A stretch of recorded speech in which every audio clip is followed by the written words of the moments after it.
Right now, there is a voice inside your head. You can hear it reading these words in your own voice as you follow along. Stop for a second and actually notice it. That little narrator that talks to you all day long, the one that replays arguments you already lost, that reads signs out loud inside your mind, that rehearses what you are about to say 3 seconds before you say it. You have had it your entire life, so you probably assume everyone has one. But here's the fact that quietly breaks people the first time they hear it. Not everyone does. Some people have no inner voice at all, just silence. And once you understand what that voice really is and why yours refuses to shut up, you are going to hear yourself completely differently. For most of history, we simply assumed everybody experienced the inside of their own head the same way. Then scientists actually started asking, and the answers were all over the place. A psychologist named Russell Hurlburt spent decades on this, and his method was strange but brilliant. He gave people a beeper that went off at random moments during the day, and the instant it beeped, they had to freeze and write down exactly what was happening in their mind right before the sound. No guessing, no summarizing, just the raw contents of that one moment. And what he found surprised a lot of people. On average, an actual inner voice was present only about a quarter of the time. Some people reported it almost constantly, and some people, beep after beep, day after day, reported no inner speech at all. In 2024, researchers even gave this a name, anendophasia, the absence of an inner voice. These people are not broken. They think, they plan, they remember. They just do it in silence or in pictures or in pure concepts with no words attached. Imagine that for a second. An entire mind, running a whole life with nobody narrating it. So let's talk about what this voice actually is, because you are using it right now. Inner speech is you producing language, silently, without moving your mouth. And here is the wild part. When you talk to yourself in your head, your brain lights up almost the same regions it uses to speak out loud, including the areas that control your tongue and your vocal cords. You are basically whispering with the volume turned all the way down to 0. That is why, if you really pay attention, your inner voice has a tone, a speed, even an accent. It is your own voice, minus the sound. And most of us have it running in the background almost constantly, like an app we never learned how to close. But you were not born with it, and this part is genuinely beautiful. Watch a small child play alone, and you will notice something. They talk to themselves out loud, constantly, narrating what they are doing, telling themselves the rules, giving themselves little instructions. A psychologist named Lev Vygotsky noticed this almost 100 years ago, and he had a radical idea about it. He said that as children, we first learn language from the outside, from the people raising us, telling us no, telling us careful, telling us you can do it. Then children start saying those same words out loud to themselves. And then, somewhere around age 5 to 7, that private speech does not disappear. It goes underground. It sinks inward and becomes silent. In other words, the voice in your head might literally be the voices of the people who raised you turned inward, now speaking in your own.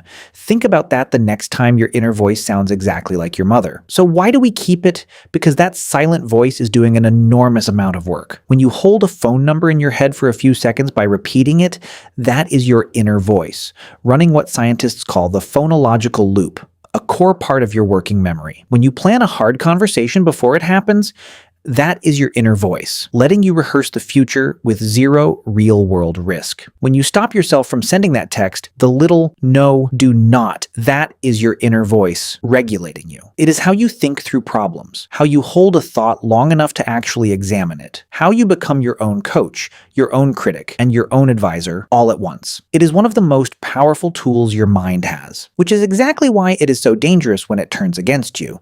Because that same voice, the helpful one, is also the voice that lies awake at 3 in the morning replaying the single most embarrassing thing you did 10 years ago.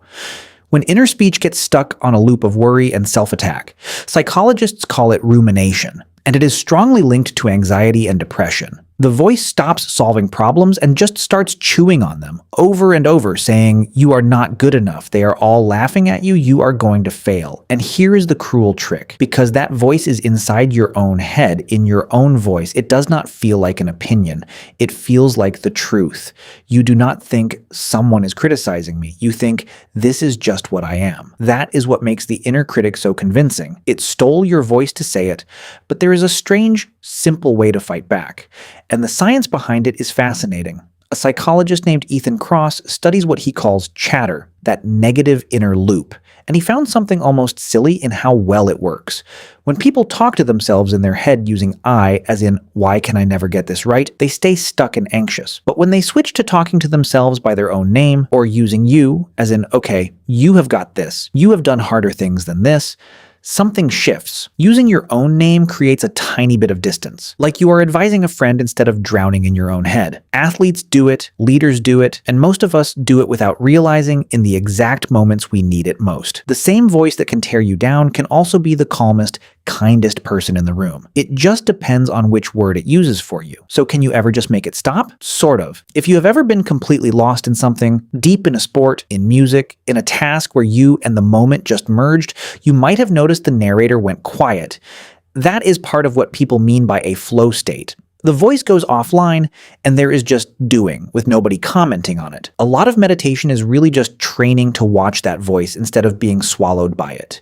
To notice, oh, there is a thought, without immediately believing every word it says. And people who practice it describe these rare, spacious moments where the talking simply stops and the world gets very quiet and very large. For someone whose head is loud, that silence can feel like the first real vacation in years. But here's the question that should be crawling up your spine by now. If there is a voice in your head talking, then who exactly is listening? Because you can hear your inner voice. You can even argue with it. You can tell yourself to shut up, and some part of you says it, and some other part of you hears it and either obeys or refuses. So which one is you, the speaker or the listener? The strange, dizzying truth is that they are both you. Your mind is somehow split into the one who talks and the one who hears at the exact same time, and you flip between them so fast you never notice the seam. You are having a conversation, alone, with yourself, forever, and you have been doing it so long that it feels completely normal. So what is that voice really? It is not a soul whispering, and it is not a stranger. It is you, running a simulation of yourself, so you can think about your own thoughts, plan a future that does not exist yet, and keep yourself company through every second of being alive. It is the tool that lets you step outside your own mind and look back in.